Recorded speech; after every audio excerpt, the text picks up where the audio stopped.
Hello friends, நம்ம இந்த வீடியோவில் 2022 குரூப் 4 கொஸ்டினில் இருக்கக்கூடிய மேக்ஸ் கொஸ்டின்ஸ்லாம் பார்த்துட்ருக்கோம். அதில் ஃபஸ்ட்டு சம் வருங்க. 15% ஆண்டு வட்டியில் 3 ஆண்டுகளுக்கு கிடைக்கும் கூட்டு வட்டிக்கும் தனி வட்டிக்கும் இடையே உள்ள வித்தியாசம் 1134 எனில் அசல் என்ன அப்படின்னு கேட்டிருக்காங்க. ஸோ கூட்டு வட்டிக்கும் தனி வட்டிக்கும் இடையே உள்ள வித்தியாசம் அப்படின்னாவே நமக்கு டைரக்ட் ஃபார்முலா இருக்குது. 2 வருடம் அப்படின்னா ஒரு ஃபார்முலாவும் 3 வருடம் அப்படின்னா ஒரு ஃபார்முலாவும் இருக்குது. நமக்கு இங்கே 3 வருடம் கேட்டிருக்காங்க. 3 வருடத்திற்கு ஃபார்முலா என்ன அப்படின்னா, காம்பவுண்ட் இன்ட்ரெஸ்ட்டுக்கும் சிம்பிள் இன்ட்ரெஸ்ட்டுக்கும் உள்ள வித்தியாசத்துக்கு 3 வருடத்திற்கான formula P into R/100 the whole square 3 + R/100. இதில் சப்ஸ்டியூட் பண்ணிங்கன்னா இந்த வித்தியாசம் தான் நமக்கு எவ்வளோ கொடுத்துருக்காங்க, 1134. அசல் P தான் கண்டுபிடிக்க சொல்கிறாங்க. ஸோ 15/100, R 15% தானே, 15/100. இங்கே 15 போட்டிங்கன்னா இதை கிராஸ் மல்டிப்ளிகேஷன் பண்ணி நீங்கள் ஆட் பண்ணும் பொழுது 315/100 அப்படின்னு வந்துடும். இல்லை அடிச்சிங்கன்னா 3 15 20, மறுபடியும் 3 20 20, 6 30, 3 15. இப்போ P மட்டும் இந்த பக்கம் வச்சுக்கிட்டு இது எல்லாத்தையும் அந்த பக்கம் கொண்டு போனால் 1134 into 20 into 20 into 20 divided by 3 into 3 into 63. அடிச்சிங்கன்னா 1 3 9 10 11 5 6 12 7 21 8 24. மறுபடியும் 3 பட்டில் அடிச்சிங்கன்னா 1 3 2 3 6 6 18 63 2 63 126. ஸோ 20 20ஐயும் மல்டிப்ளிகேஷன் பண்ணிங்கன்னா 400 அப்படின்னு வந்துடும். இன்னொரு 20ஐயும் ஒரு 2ஐயும் மல்டிப்ளிகேஷன் பண்ணிங்கன்னா 40 வந்துடும். ஸோ இது ரெண்டுன்னு நன்னாங்க 16, மொத்தம் 3 0 இருக்குது. ஸோ 3 0. ஸோ P வந்து எவ்வளோ, 16. எங்கே இருக்குது, ஆப்ஷன் ஏ 16,000. செகண்ட் கொஸ்டின் வந்து பாருங்கள், P மற்றும் Qவின் HCF எக்ஸ்ன்னு கொடுத்துட்டாங்க மற்றும் Qவுடைய வேல்யூ XY எனில் P மற்றும் Qவின் LCM காண்க அப்படின்னு கொடுத்துருக்குறாங்க. இதுக்கு ஃபார்முலா என்ன, இரு எண்களின் பெருக்கற்பலன் equal to HCF into LCM. ஓகேங்களா. ஸோ இதில் Qவுடைய வேல்யூ வந்து நமக்கு என்ன கொடுத்துருக்காங்க, XY. So P into XY. HCF நமக்கு கொடுத்துருக்குறாங்க கொஸ்டினில் எக்ஸு, அப்புறம் LCM கண்டுபிடிக்க சொல்லியிருக்காங்க. ஸோ LCM மட்டும் வச்சுக்கிட்டிங்கன்னா P into XY divided by x, எக்ஸும் எக்ஸு கேன்சல் ஆயிரும். So LCM equal to PY அப்படின்னு வந்துடும். எங்கே இருக்குது, ஆப்ஷன் டி. தேர்டு கொஸ்டின் வந்து பாருங்கள், செவ்வகத்தின் நீளம் 3x + 2 அலகுகள் மற்றும் அதன் அகலம் 3x - 2 அலகுகள் எனில் அதன் பரப்பளவு காண்க. எக்ஸுக்கு வேல்யூ 20 அவங்களே கொடுத்துருக்குறாங்க. ஸோ நீளம் எவ்வளோ, 3x + 2ன்னு கொடுத்துருக்குறாங்க. அகலம் எவ்வளோ கொடுத்துருக்காங்க, 3x - 2ன்னு கொடுத்துருக்குறாங்க. சரி, எக்ஸுக்கு வந்து 20ன்னு கொடுத்துருக்காங்களா, அதை இங்கே சப்ஸ்டியூட் பண்ணிங்கன்னா 20 × 3 60ன்னு வருமா, 60 + 2 62. இங்கே 60 -2 -2 எவ்வளோ, 58. செவ்வகத்தின் பரப்பளவுக்கு வந்து ஃபார்முலா வந்து என்ன, L × B.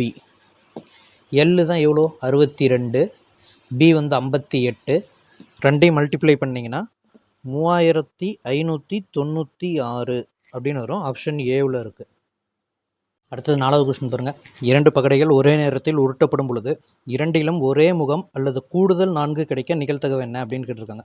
ஸோ 2 பகடைகள் உருட்டினா நமக்கு டோட்டலாக எவ்வளோ கிடைக்கும், 36 அப்படிங்கிற நம்பர் கிடைக்குமா. அதாவது இப்படி போடுவீங்களா, 1,1 1,2 இப்படி எழுதுவீங்களா, 2,1 2,2 இந்த மாதிரி மொத்தமாக நமக்கு 36 நம்பர் வந்து நமக்கு கிடைக்குமா. இதில் நம்ம கொஸ்டின் என்ன கேட்டிருக்காங்க, இரண்டிலும் ஒரே முகம். ஸோ இரண்டிலும் ஒரே முகம் வர மாதிரி நமக்கு என்ன வரும், 1,1 பாருங்கள், 2,2 இதே மாதிரி போட்டிங்கன்னா 3,3 4,4 5,5 6,6 மொத்தம் 6 நம்பர், 6 இது வந்து வந்திருக்கு. அடுத்தது என்ன கேட்குறாங்க, கூடுதல் 4. கூடுதல் 4ன்னு பார்க்கும்பொழுது 1,3 கூட்டினீங்கன்னா 4 வரும், 2,2 கூட்டினீங்கன்னா 4 வரும், 3,1 கூட்டினீங்கன்னா 4 வரும். அடுத்ததெல்லாம் 4,1லாம் 5ன்னு போயிடும் கூடுதல். ஸோ இவ்வளோ தான் வரும், கூடுதல் 4 வேறு வராது. ஸோ இதில் மொத்தம் 3. இது வந்து ரெண்டுத்துலேயுமே காமனாக இருக்குது பாருங்கள். ஸோ காமனாக 1 எடுத்துக்கலாம். ஸோ 6 7 8 9 டோட்டலாக. ஸோ ரெண்டுத்துலேருந்து காமனாக 1 தான் எடுக்கணும். ஸோ 8 டிவைடட் பை 36 அடிச்சிங்கன்னா 1 4 2 8 9 4 36. எங்கே இருக்குது, ஆப்ஷன் டியில் இருக்குது. 5வது கொஸ்டின் வந்து பாருங்கள், கலா மற்றும் வாணி இருவரும் நண்பர்கள். இன்று எனது பிறந்த நாள் என கலா கூறினாள். வாணியிடம் உனது பிறந்த நாளை எப்போது நீ கொண்டாடுவாய் என கேட்டாள். அதற்கு வாணி, இன்று திங்கட்கிழமை, நான் 75 நாட்களுக்கு முன்பு எனது பிறந்த நாளை கொண்டாடினேன் என பதிலளித்தாள். வாணியின் பிறந்த நாள் எந்த கிழமையில் வந்திருக்கும் அப்படின்னு கொஸ்டின் கேட்குறாங்க. ஸோ இது எப்படி போடலாம் பாருங்கள். அதாவது ஃபஸ்ட்டு ஞாயிறு, திங்கள், செவ்வாய், புதன், வியாழன், வெள்ளி, சனி. ஒரு வாரத்தில் 7 நாட்கள் இருக்கா? இதை 0 to 6 வரைக்கும் எழுதிக்கோங்க. ஓகே. இப்போ நம்ம கொஸ்டின் வந்து என்ன கேட்குறாங்க, வாணியோடைய பிறந்தநாள் கேட்குறாங்க. 75 நாட்களுக்கு முன்னாடி கொண்டாடி இருக்கேன், இன்றைக்கி திங்கக்கிழமைங்கிறாங்க. ஸோ இன்றைக்கி திங்கக்கிழமையில் இருக்கிறாங்க. 75 நாள், ஒரு வாரத்துக்கு 7 நாள் அடிச்சிங்கன்னா பைத்தேல் 70, மீதி 5 ரிமைனிங் இருக்குது. ஸோ முன்னாடி போகுதா பின்னாடி வருதான்னு பாருங்கள். 75 நாட்களுக்கு முன் கொண்டாடினேன். ஸோ ரிவேர்ஸில் போயிட்டுருக்காங்க. ஸோ 10 வாரம் கழித்து மறுபடியும் திங்கக்கிழமையிலே வந்துட்டாங்க. 70வது நாள் மறுபடியும் திங்கக்கிழமைக்கே வந்துட்டாங்க. இன்னும் 5 நாள் பின்னாடி போகணும். 1, 2, 3, 4, 5. இன்னும் 5 நாள் பின்னாடி போனீங்கன்னா புதன்கிழமை, புதன். ஸோ புதன் எங்கே இருக்குது? ஆப்ஷன் பி தான் ஆன்சர். 6வது கொஸ்டின் பார்க்கலாம். ஒரு மிகப்பெரிய 5 இலக்க எண்ணை 3, 5, 8 மற்றும் 12ஆல் வகுக்கும் பொழுது 3, 5, 8, 12ஆல் வகுக்கும்போது கிடைக்கும் மீதி 2 எண்ணில் நமக்கு மீதி 2 கிடைக்குதுன்னு சொல்லியிருக்காங்க. மிகப்பெரிய 5 இலக்க எண் என்ன அப்படின்னு கேட்குறாங்க. ஸோ இது சிம்பிளாக எப்படி போடலான்னா, நமக்கு ஆப்ஷனில் இருக்க ஏதோ ஒரு நம்பர் தான் ஆன்சர் வரப்போகுது இல்லையா? இப்போ மீதி 2 கிடைக்கணும் அப்படின்ட்டு இருக்காங்க. ஸோ ஆப்ஷனில் எல்லாமே 2ங்கிற நம்பர் ஆட் ஆகி இருக்கும். அந்த 2 மைனஸ் பண்ணிட்டீங்கன்னா இந்த நம்பரால் வகுப்படக்கூடிய எக்ஸாக்ட் நம்பர் என்ன அப்படிங்கிறத நம்ம கண்டுபிடிச்சிடலாம். புரியுதா? ஸோ ஆப்ஷனில் வந்து 2 மைனஸ் பண்ணிங்கன்னா எக்ஸாக்டாக வகுப்படுற நம்பர், இந்த எண்களால் எக்ஸாக்டாக வகுப்படுற நம்பர் கண்டுபிடிச்சிடலாம்.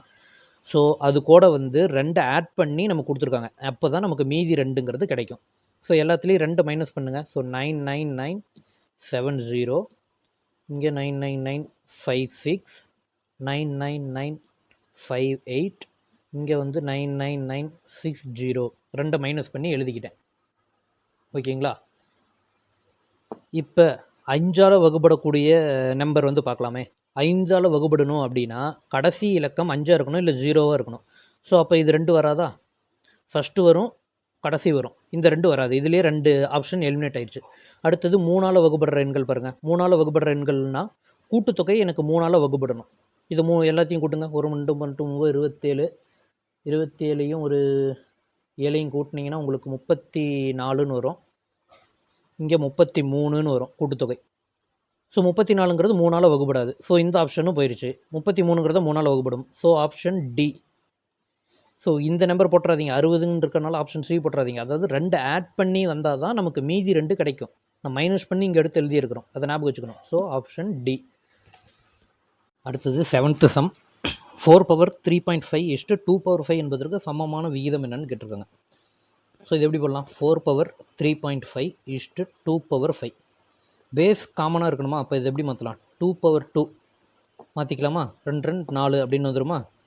சரி, 2/5. இதை மல்டிப்ளிகேஷன் பண்ணோம்னா 2/7 அப்படின்னு வந்துடும். 3.5 × 2 பண்ணிங்கன்னா இங்கே 2/5 வந்துடும். இதை கேன்சல் பண்ணிட்டீங்கன்னா, இதை கேன்சல் பண்ணிவிட்டு 5 7 போயிடுச்சு. ஸோ 2/2, இங்கே ஒரு 2 இருக்குது இப்படின்னு வச்சுட்டு 4:2 2:1 அப்படின்னு போட்டுறாதீங்க, தப்பாக வந்துடும். இங்கே 5 2 இருக்கிறதா அர்த்தம். இது கேன்சல் பண்ணும் பொழுது 5 2மே கேன்சல் ஆயிடுச்சு. ஸோ உங்களுக்கு என்ன இருக்கும்? இங்கே 1 இருக்கிறதா தான் அர்த்தம்.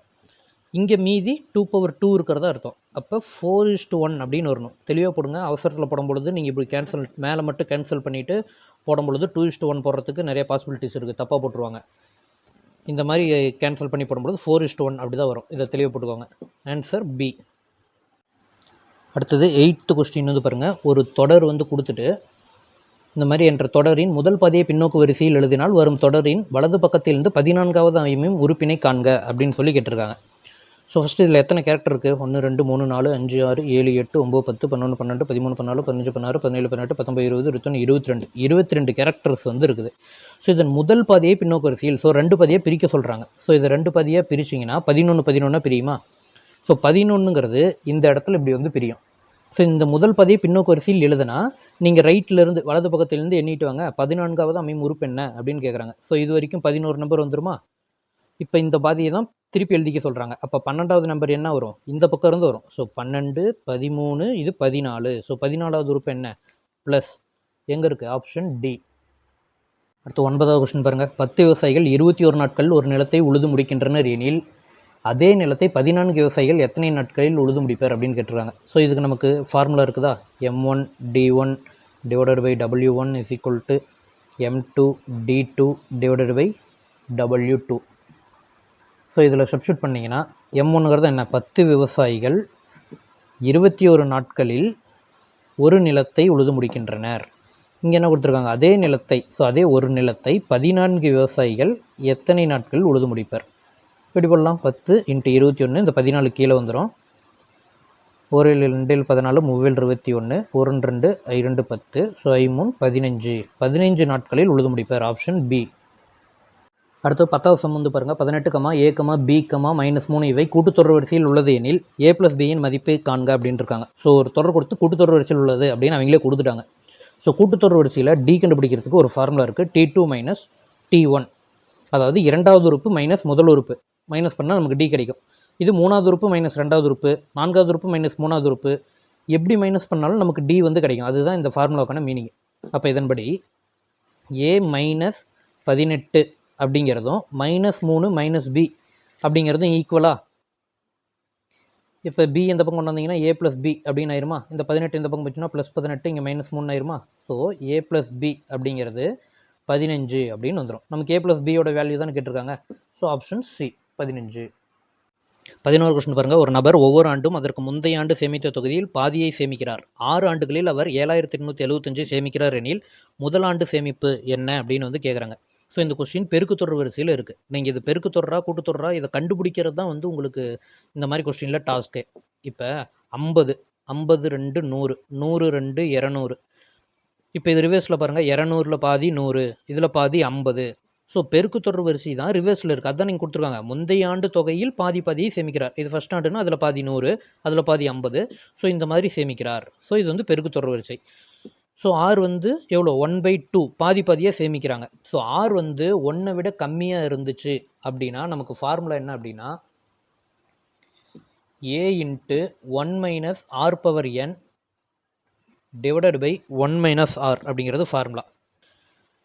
ஸோ நமக்கு இந்த கூடுதல் 6 வருடங்கள் கூட்டி தான் நமக்கு 7875 அப்படின்னு சொல்லி கொடுத்துட்டாங்க. ஓகேங்களா? ஸோ இதை சப்ஸ்டியூட் பண்ணிங்கன்னா 7875 நம்ம A தான் கண்டுபிடிக்கணும். 1 - Rங்கிறது எவ்வளோ? 1/2 பவர் n வந்து எவ்வளோ? 6 ஆண்டுகள் டிவைடட் பை 1 - 1/2. இப்போ இதை போட்டிங்கன்னா A × 1 - 2⁶ அப்படின்னு நீங்கள் போடுவீங்க. போட்டிங்கன்னா 64 அப்படின்னு வந்துடும். டிவைடட் பை 1, இது வந்து போட்டிங்கன்னா 2 - 1 1/2 அப்படின்னு வந்து வந்துருமா? ஸோ அடுத்த ஸ்டெப் பாருங்கள். A × இதை போட்டிங்கன்னா 64 - 1 63 டிவைடட் பை 64 அப்படின்னு வந்துடும். இந்த 1/2வை டிவைடில் இருக்கிறது இந்த பக்கம் எடுத்துகிட்டு வந்தீங்கன்னா மல்டிப்ளிகேஷனில் 2/1ன்னு வந்துடும். ஸோ 1 2 3 6 2 4 இப்படி இருக்குது. ஸோ இப்போ நமக்கு A மட்டும்தான் வேணும். இங்கே 7875 இருக்கிறதா அர்த்தம். சரி, நமக்கு இப்போ A மட்டும்தான் வேணும். A 7875 இன்ட்டு இது இந்த பக்கம் எடுத்துகிட்டு போனீங்கன்னா 32 டிவைடட் பை 63. ஸோ இதை அடிச்சிங்கன்னா உங்களுக்கு ஆன்சர் எவ்வளோ வரும் அப்படின்னா 4000 அப்படின்னு வரும். ஆப்ஷன் பியில் இருக்குது. ஓகே ஃப்ரெண்ட்ஸ், இந்த சம்மை ஃபார்முலா யூஸ் பண்ணி எப்படி போகிறதுன்னு பார்த்துட்டோம். இப்போ ஆப்ஷன்லேருந்து எப்படி ஈஸியாக போடலாம் அப்படிங்கிறது வந்து பாருங்களேன். ஸோ 6 ஆண்டுகளில் பாதியாக சேமித்து அவர் 7875 சேமிச்சிருக்கிறார். ஸோ 1 2 3 4 5 6 வருஷம் அவர் சேமிக்கிறார். நமக்கு முதல் ஆண்டு சேமிப்பப்போ கொஸ்டின் நமக்கு இந்த ஆப்ஷனில் கொடுத்துருக்கிற ஆன்சர்ஸ் தான் அவருடைய முதலாண்டு சேமிப்பாக இருக்கணும். இந்த நாளில் ஏதோ ஒன்று தான் அவருடைய முதலாண்டு சேமிப்பாக இருக்கணும் இல்லையா? இப்போ 3000 அப்படிங்கிறது அவருடைய முதலாண்டு சேமிப்புனா அடுத்தது 1500 அப்படின்னு வருமா?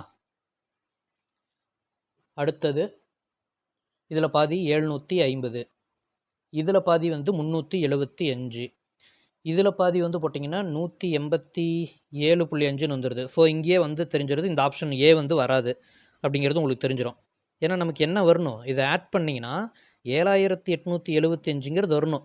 இங்கே டெசிமலுக்கு இந்த பக்கம்லாம் வராது. ஓகேவா? சரி, அடுத்தது பி ஆப்ஷன் எடுத்து ட்ரை பண்ணுங்கள். 4000, இதில் பாதி 2000, இதில் பாதி 1000, இதில் பாதி 500, இதில் பாதி 250, இதில் பாதி 125. இதை ஆட் பண்ணுங்கள். 5 5 6 7 5 6 7 8 4 5 6 7 7875 வந்துருச்சா? So option B. ஸோ இந்த மாதிரி நீங்கள் ஆப்ஷனில் இருந்தே போட்டுக்கலாம். அடுத்து 12வது கொஸ்டின் பாருங்கள். ஒரு குறிப்பிட்ட அசல் தனி வட்டி வீதத்தில் 6 ஆண்டுகளில் 60% அதிகரிக்கிறது. அதே வட்டி வீதத்தில் ரூபாய் 12,000க்கு 3 ஆண்டுகளில் கிடைக்கும் கூட்டு வட்டி என்ன அப்படின்னு சொல்லி கேட்டிருக்காங்க. ஸோ ஃபஸ்ட்டு தனி வட்டி வீதத்தில் சிம்பிள் இன்ட்ரெஸ்ட்டுக்கு நமக்கு ஃபார்முலா தெரியும். PNR/100. 6 ஆண்டுகளில் 60% அதிகரிக்குதுன்னு கொடுத்துருக்கோம். அசல் எதுவுமே கொடுக்கல. ஸோ நம்மளே அசலை நான் 100 அப்படின்னு அஸ்யூம் பண்ணிக்கிறேன். ஸோ இது 6 ஆண்டுகளில் எவ்வளோ தொகையாக மாறுமாமா? 60% அதிகரிக்குமா? ஸோ 100ஓட 60% 60. ஸோ 160 ஆயிரும். ஸோ இதோடைய சிம்பிள் இன்ட்ரெஸ்ட் அப்போ எவ்வளோ தான்? 60. ஸோ 60 ஈக்குவல் டு P எவ்வளோ? 100 இன்ட்டு N எவ்வளோ? 6 ஆண்டுகளில் R கேட்குறாங்க. 100 கேன்சல் ஆயிரும். இங்கே 10. So R equal to 10%. இதை கண்டுபிடிக்கிறதுக்காக தான் மேலே இந்த லைன் கொடுத்துருக்காங்க. ஏன்னா அதே வட்டி வீதத்தில் இந்த வட்டி வீதம் கண்டுபிடிக்கணும். இதை வச்சு கூட்டு வட்டி கண்டுபிடிக்க சொல்கிறாங்க. அதே வட்டி வீதத்தில் 12,000க்கு 3 ஆண்டுகள் கிடைக்கும் கூட்டு வட்டி. சரி, கூட்டு வட்டி ஃபார்முலா என்ன?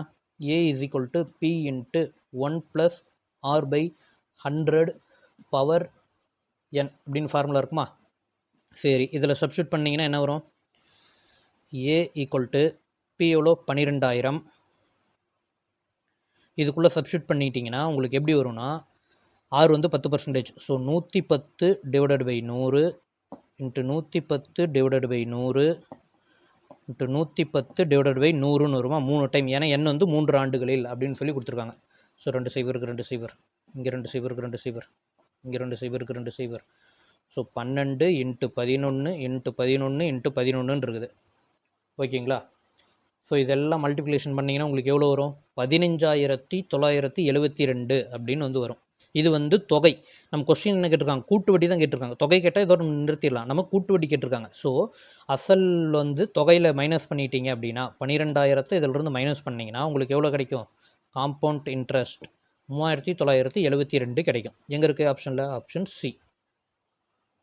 13வது கொஸ்டின் பாருங்கள். ஒரு கிராமத்தின் மக்கள் தொகை ஆண்டொன்றிற்கு 7% வீதம் அதிகரிக்கிறது. இப்பொழுது மக்கள் தொகை 90,000 எனில் 2 ஆண்டுகளுக்கு பிறகு மக்கள் தொகை என்னன்னு கேட்குறாங்க. இதெல்லாம் சிம்பிள் தான். நமக்கு டைரெக்டாக ஃபார்முலாவே இருக்குது. இதுக்கு ஃபார்முலா என்ன? P into 1 + R divided by 100 whole power N. Pங்கிறது எவ்வளோ? 90,000. 1 + Rங்கிறது 7%. ஸோ 7/100 பவர் Nங்கிறது 2 ஆண்டுகள். ஸோ 2ன்னு போட்டுருமா? ஸோ இது எப்படி வரும்? 90,000 இன்ட்டு 100 + 7 107 டிவைடட் பை 100 ஸ்கொயர் இருக்குது. ஸோ 2 டைம் போடணும். 107 டிவைடட் பை 100. இங்கே 2 0க்கு 2 0, இங்கே 2 0க்கு 2 0. So 9 into 107 into 107. ஸோ இதை மல்டிப்ளிகேஷன் பண்ணிங்கன்னா 1,03,041 அப்படின்னு வரும். ஆன்சர் எங்கே இருக்குது? Option D. அடுத்து 14வது சம் பாருங்கள். 3க்கு எதிரான தளத்தில் உள்ள எண் அப்படின்னு கேட்டிருக்காங்க. ஸோ 3 இதுக்கு ஆப்போசிட்டில் இருக்க நம்பர் என்ன அப்படின்னு கேட்டிருக்காங்க.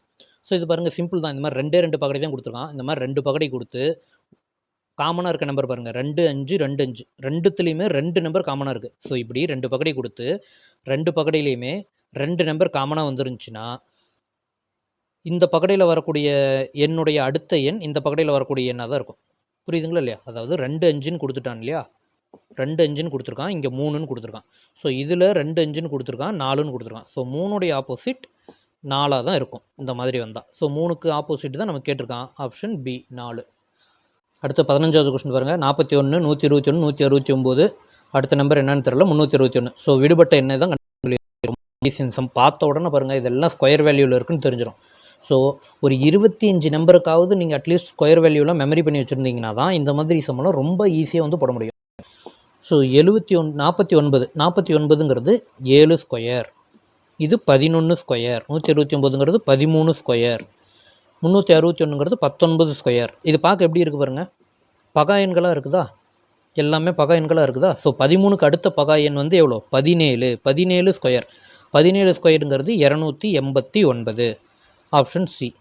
நீங்கள் ஸ்கொயர் நம்பர் ஒரு 25 நம்பருக்கு உங்களுக்கு மெமரியாக தெரிஞ்சால் போதும். இதெல்லாம் பார்த்த உடனே எல்லாம் ஸ்கொயர் நம்பராக இருக்குதுங்கிறத கண்டுபிடிச்சிருவீங்க. எழுதி பார்த்தீங்கன்னா உங்களுக்கு தெரிஞ்சிடும் பகா எண்கள். ஸோ 13க்கு அடுத்த பகா எண் 17 ஸ்கொயர் 189. அடுத்து 16வது கொஸ்டின் பாருங்கள். ஒரு செவ்வகத்தின் ஒரு பக்கம் 5 சென்டிமீட்டர் மற்றும் அதன் மூலை விட்டம் 13 சென்டிமீட்டர் எனில் செவ்வகத்தின் பரப்பு கேட்குறாங்க. ஒரு செவ்வகம் ஏபிசிடின்னு ஒரு செவ்வகம் இருக்குன்னு வச்சுப்போம். இதன் ஒரு பக்கம் வந்து 5 சென்டிமீட்டர், மூளை விட்டோம்னா இந்த வேல்யூவா 13 சென்டிமீட்டர். செவ்வகத்தின் பரப்பு கேட்குறாங்க. செவ்வகத்தின் பரப்புக்கு ஃபார்முலா என்ன போடுவீங்க? L/B அப்படின்னு போடுவீங்களா? சரி, இப்போ வந்து நமக்கு இங்கே ஒரு வேல்யூ தான் இருக்குது, இன்னொரு வேல்யூ இல்லை. தெரிஞ்சால் தான் பரப்பு கண்டுபிடிக்க முடியும். நமக்கு மூலைவிட்டம் கொடுத்துருக்காங்க. இது பாருங்கள், ஒரு செங்கோண முக்கோண மாதிரி இருக்கா? இதில் கர்ணம் அடிப்பக்கம் எதிர்பக்கத்தை வச்சு ஒரு ஃபார்முலா இருக்குதா? BD square is equal to AD square plus AB square அப்படின்னு போடலாம். ஸோ BD ஸ்கொயருங்கிறது எவ்வளோ? 13 ஸ்கொயர். ஏடிங்கிறது 5 square plus AB square. So இந்த 5 இந்த பக்கம் கொண்டு வந்துடலாமா? ஸோ AB ஸ்கொயர் அப்படிங்கிறது 13 ஸ்கொயரோட வேல்யூ எவ்வளோ? 169. இது இந்த பக்கம் இருந்துச்சுன்னா மைனஸ் ஆயிரும். மைனஸ் 5 ஸ்கொயருங்கிறது 25. எவ்வளோ வரும்? 144. So AB square 144. ஏபி அப்படிங்கிறது வந்து எவ்வளோ? 12 ஸ்கொயர் தான் 144. ஸோ இங்கே 12 அப்படின்னு கிடச்சிருச்சா?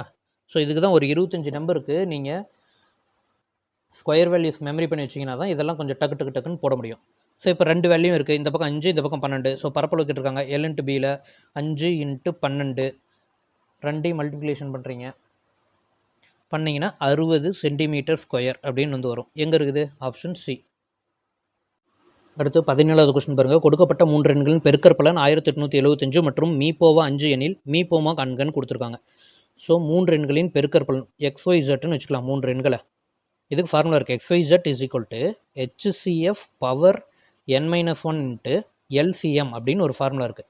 ஸோ 2 எண்கள் பெருக்கற்பலன்னா இங்கே 2 போடுவீங்க. HCF × LCM மட்டும் வரும். 3 எண்கள்னால் இங்கே 3ங்கும் போது HCF ஸ்கொயர்னு வரும். 4னாலும் இங்கே 4 போட்டுக்கலாம். ஓகேங்களா? ஸோ 3 எண்கள் பெருக்கற்பலன் தான் நமக்கு எவ்வளோ கொடுத்துருக்காங்க? 1875. HCF எவ்வளோ கொடுத்துருக்காங்க? 5.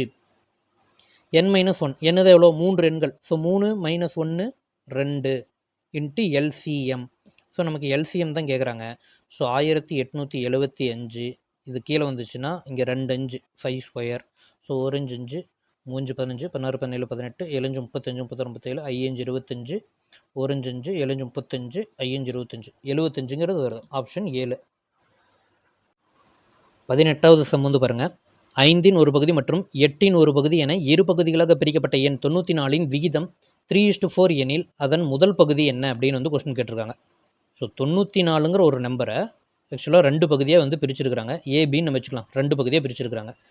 ஸோ இதோடைய ஏவுடைய அதாவது முதல் பகுதி வந்து 5ன் ஒரு பகுதியாகவும், 2வது பகுதியை 8ன் ஒரு பகுதியாகவும் பிரிச்சிருக்கிறாங்க அப்படின்னு சொல்லி கொடுத்துருக்குறாங்க. அதே மாதிரி இதோடைய விகிதம் 3:4 அப்படிங்கிறதையும் நம்ம கொடுத்துட்டாங்க. ஓகேங்களா? ஸோ இதை வந்து எப்படி எழுதுவோம்? அதாவது A/5 B/8 = 3:4 இப்படி எழுதிக்கலாமா? ஓகே. இப்போ A/B அப்படின்னா எப்படி வரும்? இந்த 8 இங்கே போயிருமா? × 8 இது இங்கே போயிடுச்சுன்னா கிராஸில் × 5ன்னு வந்துடும். = 3:4 3/4 எழுதிக்கலாமா? ஈஸ்டில் இருந்தால் டிவைடில் எழுதும்போது இந்த மாதிரி எழுதிக்கலாம். ஓகேங்களா? ஸோ இப்போ A/B = 3/4 இது இந்த பக்கம் போச்சுன்னா 5/8 அப்படின்னு வந்துடும். ஸோ இதை மல்டிப்ளிகேஷன் பண்ணிங்கன்னா 5 3 15 / 1 2 3 4 32. ஸோ A/B 15:32 அப்படின்னு வந்து கிடச்சிருக்கு. ஓகேங்களா? ஸோ அதாவது இப்போ இந்த 2 நம்பர் 15x தெரியாது, இது விகிதத்தில் இருக்குது. ஸோ தெரியாதனால x வச்சுக்கலாம். 15x + 32x ரெண்டையும் நம்ம ஆட் பண்ணோம்னா தான் நமக்கு என்ன கிடைக்கும்? 94 அப்படிங்கிறது கிடைக்கும். ரெண்டையும் ஆட் பண்ணிங்கன்னா 47xன்னு கிடைக்குமா? 47x = 94. ஸோ 47x தான் 94 அப்படின்னா எக்ஸ் வந்து எவ்வளோ? 2. நம்ம கொஸ்டினில் என்ன கேட்டிருக்காங்க? முதல் பாதியை தானே வந்து கேட்டிருக்காங்க. கொஸ்டினில் முதல் பகுதியை தான் வந்து கேட்டிருக்காங்க. ஸோ முதல் பகுதிங்கிறது என்ன? 15x. ஸோ 15 × 2 30. Option B. ஓகேங்களா? இப்போ இதே கொஸ்டினை ஆப்ஷன்லேருந்து எப்படி போடலான்னு பாருங்களேன். 94ங்கிற நம்பரை 2ஆக பிரிச்சுருக்கிறாங்க. ஏபின்னு முதல் பகுதியை வந்து 5ன் ஒரு பங்காகவும் 8ன் ஒரு பங்காகவும் பிரிச்சுருக்காங்கன்றாங்க. நமக்கு முதல் பகுதியை தான் கேட்குறாங்க. ஸோ ஆப்ஷனில் இருக்க 4 வேல்யூவும் இந்த முதல் பகுதியை தான் குறிக்க போகுது இல்லையா? ஸோ முதல் பகுதி 5ன் ஒரு பங்காக தான் இருக்குது. அப்போ இது 5ன் மடங்காக தான் இருக்கணும். அப்போ பாருங்கள், ஏ வந்து 5ன் மடங்காக கிடையாது, சி வந்து 5ன் மடங்காக கிடையாது. இதுலேயே 2 ஆப்ஷன் போயிடுச்சு. பி இருக்குது 30, டி வந்து இருக்குது 40. ஸோ 94ல் 30 போயிடுச்சு ஃபஸ்ட்டில் அப்படின்னா ரிமைனிங் இங்கே எவ்வளோ இருக்கும்? 64ன்னு இருக்கும். இங்கே எவ்வளோ இருக்கும் 54ன்னு இருக்கணும். ஸோ நமக்கு இந்த ரெண்டாவது பகுதி 8 மடங்காக வந்து இருக்கணும் இல்லைங்களா. ஸோ 64ங்கிறது 8 மடங்கு தான். 8 8 64 அப்படின்னு வந்துடும். 54ங்கிறது 8 மடங்கு இல்லை, ஏன்னா 7 8 56 வந்துடும். ஸோ இது வந்து வராது. ஸோ அப்போ 30ங்கிறது ஆப்ஷன் பி. ஆப்ஷன் பி தான் வந்து ஆன்சர். ஆப்ஷன் வந்து சிம்பிளாக போட்டு போயிடலாம். மூன்றாவது கொஸ்டின் வந்து பாருங்கள், எழுத்துக்களின் தொகுப்பு கீழே கொடுக்கப்பட்டுள்ளது. ஒவ்வொரு எழுத்துக்கும் தனித்தனி எண் குறியீடு உள்ளது. எழுத்துக்களை இடம்பெயர்த்து மாற்றியமைத்தால் பொருளுள்ள வார்த்தை கிடைக்கும். புதிதாக கண்டுபிடித்த வார்த்தைக்கான எண் குறியீடு. அதாவது ஒரு லெட்டர்ஸ் கொடுத்துட்டு அதுக்கு நம்பர் கொடுத்துட்டான், இதை வந்து ஒரு பொருளுள்ள வார்த்தையை மாற்ற சொல்கிறான். ஒரு சில இதுக்கு இதை பார்த்த உடனே உங்களுக்கு தெரிஞ்சிடும் என்ன பொருளுள்ள வார்த்தை கிடைக்கும்னு. அப்படி தெரியலினாலும் ஒன்றும் இஷ்யூ இல்லை, ஆப்ஷன் இருக்குது, ஆப்ஷனில் அப்படியே எடுத்து கொடுங்க. யூ, 6க்கு யூ, 2னா எம், 5க்கு பி, 3க்கு இ, 1க்கு ஆர், 4க்கு என். இந்த மாதிரி ஒரு வேர்டே வந்து கிடையாது. அடுத்தது பி ட்ரை பண்ணி பாருங்கள். என், யூ, 2க்கு எம், பி, 3க்கு இ, 1க்கு ஆர். நம்பர்னு வருதா, பொருளுள்ள வார்த்தை வந்துருச்சா. ஸோ ஆப்ஷன் பி தான் ஆன்சர். 20வது கொஸ்டின் பாருங்கள், 100லிருந்து 10ஐ உன்னால் எத்தனை முறை கழிக்க முடியும்னு கேட்டிருக்காங்க.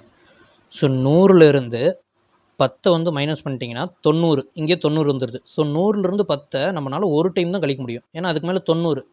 இதில் வந்து 10னா 90லிருந்து 10 கழிக்கிற மாதிரி ஆயிரும். ஸோ 100லிருந்து 10ஐ நம்மளால் ஒரே ஒரு டைம் தான் கழிக்க முடியும். ஆப்ஷன் ஏவில் தான் ஆன்சர். இது 21வது கொஸ்டின் வந்து பாருங்கள், முகேஷ் ஒரு நாளில் 2/7 பகுதி வேலையை செய்து முடிப்பார் எனில் எத்தனை நாட்கள் அவ்வேலையை முழுமையாக செய்து முடிப்பார் அப்படின்னு வந்து கேட்குறாங்க. அதாவது 7 பகுதி வேலையில் 2 பகுதி வேலையை முகேஷ் வந்து ஒரு நாளில் செஞ்சு முடிக்கிறாராமா. ஓகேங்களா. அதாவது ஒரு நாளில் ஒரு 2 பகுதி வேலையை செய்கிறாரு. அப்போ 2வது நாள் 4 வேலையை செஞ்சுருப்பார், 3வது நாள் 6 வேலையை செஞ்சுருப்பார். நமக்கு 7 வேலை செஞ்சால் போதும். ஓகேங்களா.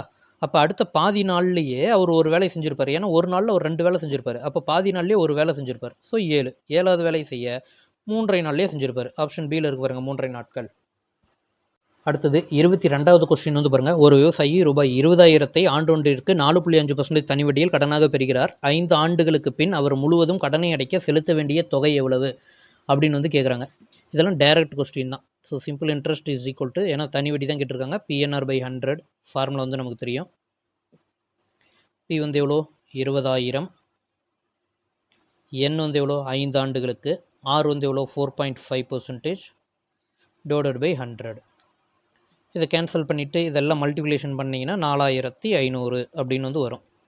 ஸோ ஆன்சர் வந்துருச்சுங்கன்னா ஆப்ஷனில் இருக்குன்னு போட்டுறாதீங்க. இதுதான் கேர்லெஸ் மிஸ்டேக் பண்ணுவாங்க இந்த சம்மில். ஸோ நமக்கு கடனை அடைக்க செலுத்த வேண்டிய தொகை முழுவதுமாக வந்து கேட்குறாங்க. அப்போ அசலோட இந்த வட்டியும் கூட்டி நம்ம போடணும். 4,500 கூட்டினீங்கன்னா 24,500ன்னு வரும். ஆப்ஷன் டி இருக்குல்ல, இதுதான் ஆன்சர். இது வரைக்கும் போட்டுட்டு இந்த ஆன்சரை போட்டுறாதீங்க, தப்பாயிரும். கொஸ்டினை முழுசாக படித்து பார்த்துட்டு போடுங்க. 24வது சம் பாருங்க, ஒருவர் ஒரு குறிப்பிட்ட வேலைக்காக பணியமர்த்தப்பட்டார். ஆனால் அவர் சில நாட்கள் வேலைக்கு வராமல் வேலை செய்த நாட்களுக்கான ஊதியமாக ரூபாய் 1,387 பெற்றார். அவர் அனைத்து நாட்களிலும் வேலை செய்திருந்தால் ஊதியமாக 1,752 பெற்றிருப்பார் எனில் வேலை செய்த நாட்கள் அப்படின்னு வந்து வேலை செய்த நாட்கள் எவ்வளோங்கிறத கண்டுபிடிக்கணும். நமக்கு வந்து அமௌண்ட் வந்து கொடுத்துட்டாங்க, டேஸ் வந்து கேட்குறாங்க. 1,387ம் 1,752 இது வந்து வேலை செய்த நாட்களுக்கு அவர் வாங்கின சேலரி. இது வந்து மொத்தமாக அவருக்கு வந்து கிடைக்கக்கூடிய சேலரி. ஸோ இப்போ இதில் இந்த ரெண்டுத்துக்கும் நம்ம HCF கண்டுபிடிச்சோம்னா ஒரு நாளுக்கான சேலரி வந்து கிடச்சிடும். ஸோ ஒரு நாளுக்கான சேலரி கண்டுபிடிச்சிட்டோம் அப்படின்னா வேலை செய்த நாட்களுக்கு 1,387 இதோடைய நாட்கள் வந்து கண்டுபிடிச்சிடலாமா. ஸோ HCF கண்டுபிடிக்கும் பொழுது பெரிய நம்பரை உள்ளே போட்டுக்கிட்டு இந்த நம்பரை வெளியே வச்சுக்கோங்க. இப்போது 1 டைம் போட்டிங்கன்னா 1,387ன்னு வரும்.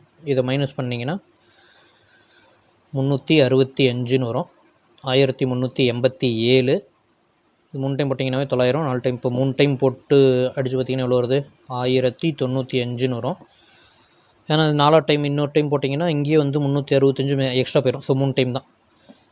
இங்கே 292 அப்படின்னு வரும். மறுபடியும் இந்த 365 உள்ளே வச்சுக்கணும். இப்போ 1 டைம் போடுறீங்க 292, இதில் 3 5 2 போச்சுன்னா 29 டு 36 இருக்குது, 7 இருக்குது, 73. மறுபடியும் 292 இங்கே வச்சுக்கிட்டிங்கன்னா 1 2 3 4 28. ஸோ 4 டைம் போட்டால் 28 வருது. ஸோ இப்போ இங்கே 4ஆல் போட்டு பண்ணும்போது 292 வந்து வந்துடும். ஸோ 0 எங்கே 0 வருதோ அதுக்கு முன்னாடி இருக்கிறது தான் HCF. ஸோ HCF அப்படிங்கிறது 73. இந்த 73 தான் என்னது, ஒரு நாளுக்கான சேலரி. நமக்கு வேலை செய்த நாட்கள், அதாவது இதுக்கு மேலே ஆப்ஷன்லேருந்து போங்க, 19 21 24 29 மொத்தமாக இந்த 4 நாட்கள் வந்து அவர் வேலை செஞ்சுருப்பார். இந்த வேலை செஞ்சதுக்கான சேலரியாக தான் நமக்கு எவ்வளோ வந்து கிடச்சிருக்குன்னு சொல்கிறாங்க. 1387ங்கிறது கிடச்சிருக்கும் அப்படின்னு சொல்கிறாங்க. ஸோ ஒரு நாளைக்கு 73னா அப்போ 19 நாளுக்கு எவ்வளோ, 21 நாளுக்கு இல்லை 24 நாளுக்கு, இப்படி நம்ம மல்டிப்ளிகேஷன் பண்ணி பார்க்கும்பொழுது நமக்கு இந்த ஆன்சர் வந்து வரணும். சரி, கடைசி ஃப்ராக்ஷன் மட்டும் எடுங்க. 7 9 27 இது வரலாம். 1 3 3, ஸோ இந்த ஆப்ஷன் வராது. 4 12 2ன்னு வருது, ஸோ இந்த ஆப்ஷன் வராது. இதுலேயும் 9 3 27 இது 7 வருது. ஸோ இதுக்கு இந்த 2 ஆப்ஷனில் ஏதோ ஒன்றா தான் வர முடியும். அப்போ சின்ன நம்பர் வந்து மல்டிப்ளிகேஷன் பண்ணி பார்த்தீங்கன்னா 19 × 73க்கு தான் 1387ங்கிறது வரும். ஓகேவா? ஒரு நாளைக்கு 73 ரூபானா 19 நாள் ஒரு வேலை செஞ்சால் தான், ஸோ வேலை செய்த நாட்கள் 19 நாள் வேலை செஞ்சால் தான் 1387ங்கிறது வேலை செய்ததற்கான ஊதியம் கிடைக்கும். ஸோ ஆப்ஷன் ஏ தான் கரெக்டு. அடுத்தது 23வது கொஸ்டின் வந்து பாருங்கள். ரூபாய் 1500க்கு 3 ஆண்டுகளில் இரு வெவ்வேறு இடங்களிலிருந்து தனி வட்டிகளின் வித்தியாசம் ரூபாய் 13.50 எனில் வட்டி விகிதங்களின் வித்தியாசம் வந்து கேட்குறாங்க. ஸோ தனி வட்டின்ட்டாவே நமக்கு வந்து ஃபார்முலா PNR/100 தான். ஓகே, பி வந்து எவ்வளோ 1500, என் வந்து 3 ஆண்டுகள், 6 தான் வந்து கேட்குறாங்க. ஸோ 2 பக்கத்துலேருந்து வாங்கியிருக்காங்க. ஸோ இது R1ன்னு வச்சுக்கலாம், /100. இதோடைய வித்தியாசங்கள் தானே கேட்குறாங்க. மைனஸ் மறுபடியும் அதே அமௌண்ட்டு தான் 1500 × 3 R2 /100. இதுதான் நமக்கு எவ்வளோ 13.50. இது வந்து நம்ம கொடுத்துட்டாங்க. இதில் 1500 × 3 /100 இதை காமனாக வெளியே எடுத்துட்டிங்கன்னா உள்ள R1 - R2ன்னு இருக்குமா, = 13.50ன்னு எழுதலாமா. ஸோ நமக்கு வட்டி விகிதங்களின் வித்தியாசம் R1 - R2 தான் கேட்குறாங்க. So R1 - R2 = 13.50 × 100 / 1500 × 3. இதை அடிச்சிங்கன்னா 2 0க்கு 2 0 போயிடும். ஸோ மேலே இங்கேயும் 10ஆல் பெருக்கிட்டிங்கன்னா 135 / இங்கே 150 × 3ன்னு வரும். ஸோ இப்போ இதை அடிச்சிங்கன்னா 3 5 15 0, 2 5 10, 3 7 5 35, அப்படி 3 1 3 9 27 வரும். 30 அடிச்சிங்கன்னா ஸோ இங்கே புள்ளி வச்சு 0 சேர்த்துவீங்க 3 வரும். ஸோ 0.3 ஆப்ஷனில் எங்கே இருக்குது, ஆப்ஷன் சி தான் ஆன்சர். 25வது சம் பாருங்கள். எத்தனை முக்கோணங்கள் உள்ளனன்னு சொல்லிட்டு கீழே ஒரு படம் கொடுத்து நம்மளை கேட்குறாங்க. ஸோ இது எப்படி போடலான்னு பாருங்கள்.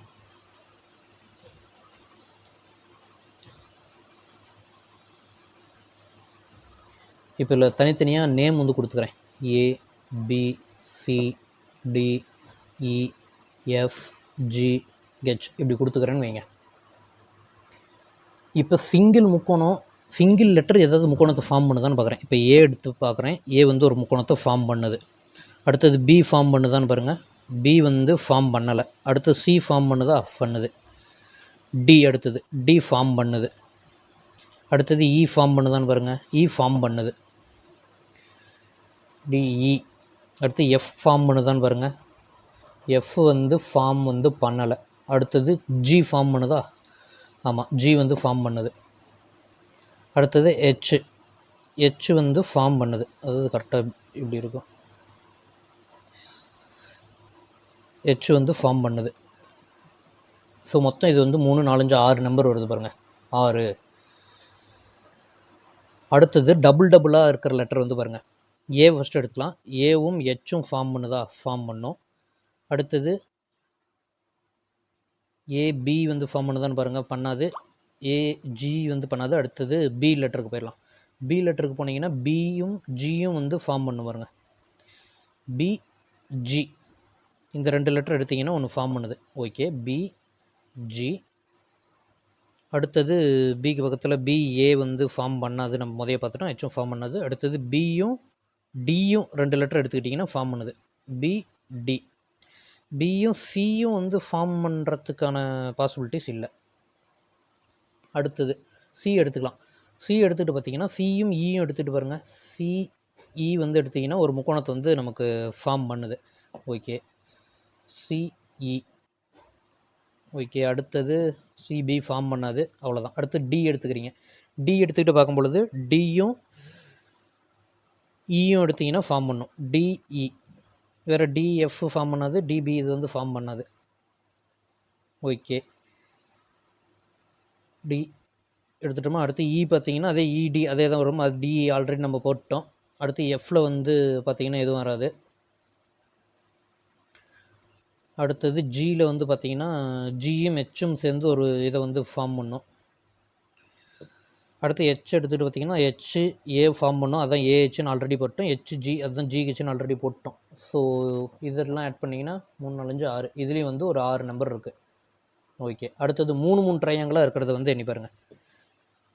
இதில் 3 வரல, இப்படி தான் 3 இருக்குது. ஏபிடி வந்து எடுத்து பாருங்கள், வருது ஏபிடி. அடுத்து பார்த்தீங்கன்னா ஜிபிசி வந்து பாருங்கள், ஜிபிசி. அடுத்தது டிஇஎஃப், இப்படி ஒரு முக்கோணம் 3 முக்கோணமாக சேர்ந்து ஃபார்ம் பண்ணுதா? வேறு எங்கேயாவது ஃபார்ம் பண்ணுதான்னு பாருங்கள். இது 3 வராது, இது 3 வராது, இது 3 வராது, வேறு எதுவுமே வரல, இது மட்டும் தான் வருது. ஸோ அவ்வளோதான். இப்போ வந்து இதை ஆட் பண்ணிங்கன்னா 6 12 13 14 15 முக்கோணங்கள் மொத்தம் இருக்குது. Option D.